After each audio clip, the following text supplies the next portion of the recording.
Hello my friends, welcome to me, your host, Christian Watson. So this video, my friends, is addressed to none other than Mr. New York City Mayor, Bill De Blasio. So for the duration of this video, I will make an effort to try to speak to Mr. De Blasio in the chance that he gets to see this video. Dear Bill De Blasio, now, I know you may see me, you may see my channel, and you may hear my critiques that I'm about to make, and you may think that they may come from a place of throwing out weak ad hominems and mocking you for your severe unpopularity amongst both political insiders and New Yorkers, with having petitions that have over 170,000 signatories that are upset of how you have handled police brutality and COVID in New York City, and the increasing property taxes, parking meters, and the all-around decay of a once vibrant center of American life, a once vibrant center of everything that Americans can do if they're simply left alone and they're left to engage in commerce and engage in, as Thomas More would say, mutual intercourse in their commerce. Bill De Blasio, that's not what I'm talking about today. Today, Mr. De Blasio, I'm going to talk to you about your new aim to try to cement your legacy within the context of your last term, because Mr. De Blasio, it's very obvious. After this November, you will be a lame duck. After the New York City mayor race happens, you will be a lame duck. And so what are you trying to do? I suspect that you're trying to cement your legacy, and I suspect that you're trying to make a statement that you too are down with the wokeness, that you too are a part of this enlightened epistemological philosophy, that we must go ahead and we must save black people from these sort of invisible circumstances that ail them currently. What am I speaking of? Well, my friends, recently, Bill, you announced that you would form a world-changing racial justice commission. Now, on first specs alone, Mr. De Blasio, I find that to be a contradiction of terms. How can you have justice, which is a universal feature of a political system that inherently emerges from individual interactions, be truly justice if it is tempered by a consideration of an arbitrary feature of an individual, and therefore it does not become universal anymore, but contingent on the features that individuals within the context of justice bear? How, Mr. De Blasio, does this line up? It seems like a linguistic and a philosophical contradiction in terms to me. Now, of course, we want to go beyond headlines, because there is more to a book than simply its cover, as the old adage would say. So, when we read the article and we actually understand what he's trying to do, Mr. De Blasio, you, Bill, yes, you, you have taken a page out of the playbook of South Africa, and you have decided that the conditions in New York City and the conditions in America are so immutably hard for African Americans that we have to model a commission off of a South African apartheid commission to help the fates of black Americans. As this article says, De Blasio, you, Bill, claimed his new panel's work would be modeled in part on that of South Africa's post-Apartheid Truth and Reconciliation Committee, saying, "We want to take from these international models and adapt them to the reality here." Now, this seems like an interesting proposition, Bill, but wouldn't it make sense to take models, if you're going to do something like this, but you shouldn't in the first place, to take models from situations that are kind of like America's currently? We are in the 21st century. During apartheid, there was a clear segregation, a vicious, might I say, evil segregation and dehumanization of black individuals, and the Truth and Reconciliation Commission was meant to bring white South Africans, black South Africans together so they could figure out something. Mr. De Blasio, have we not moved past a point in American history where that would be needed? In my opinion, Mr. De Blasio, if you look at the ethnic makeup of almost any position of your city, even, it would appear as if white people and black people live fine together. See, the problem, Mr. De Blasio, was first pointed out by Rose Witterland, one of the most profound political writers to ever hit the American centers of epistemology.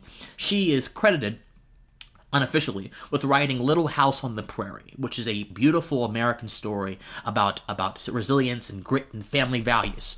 And she said that we need to look more at Americans and less at statistics and graphs. Mr. De Blasio, you are basing your entire creation of this injustice commission, not a justice commission, of this injustice commission, upon certain statistics that are understood solely in the context that critical race theorists and people who believe race itself is the cause of everything. You are using those statistics to make broad narratives and broad claims and submit them into institutional reality. You are using the idea that if there is a racial disparity in a certain action, there must therefore be racism, which completely and utterly makes impotent or tries to render impotent every single other factor that could produce the disparity in the first place. This is not a novel point.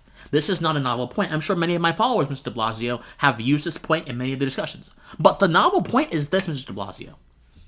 What you are doing here reeks of a certain paradigm that I think does more to hurt black people and does more to hurt me as an individual than you may think is possible in your paternalistic paradigm. Mr. De Blasio, I think, regardless of what happened 60 years ago, 70 years ago, I think, Bill, that to bind me to a chronology that only takes into account injustices and hardships is to try to bind me and every other black person in this country to time, to history, and to believe, as Hegel, that person who tried to conceptualize history as a compendium of laws, it is to see me as simply a consequence, a result of historical misfortunes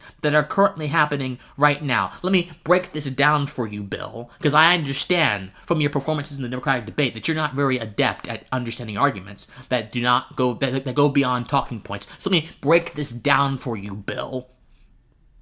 You want me to believe that history, that time, all of that, even if it predates me, constitutes who I am now. You want me to believe that the past of people who looked like me by incident, that their past is my past and that I am bound to their destiny because we look like each other. Bill, this is a reductionist view. Reductionism suggests that there is a single quality to who I am. It denies every other thing. Every experience I have, every belief I have, my values, my geography, every other thing that would go into substantiating a theory like yours, it denies all of that and holds one factor constant, and that factor, Bill, is the arbitrary, illusory factor of race, which has absolutely no impact if I don't give it impact, Bill. That has absolutely no impact, has no consequence to me if I say race is a choice and I am not going to pick it. Because it is a choice, Bill. Bill, in all honesty, I would expect more from you. For you to be in the pluralistic melting pot that is New York City, and for you to experience cultural and ethnic diversity on a day-to-day basis, and to see just how many successful black entrepreneurs there are in this supposedly racist America that you liken to the apartheid of South Africa, Bill, I'm disappointed. If you were in some random town in middle America and you saw something happen, I'd be more understanding, even though I would still think you're being ridiculous. But you are in the place which before colonial times, actually during colonial times, it was called New Netherlands, I believe.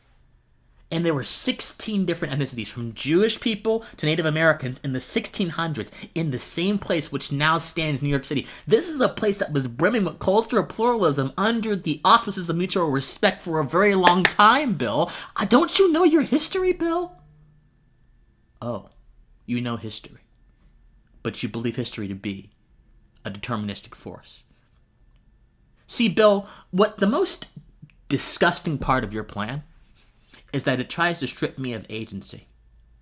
Or it presupposes that black people don't have agency, don't have free will. We have free will.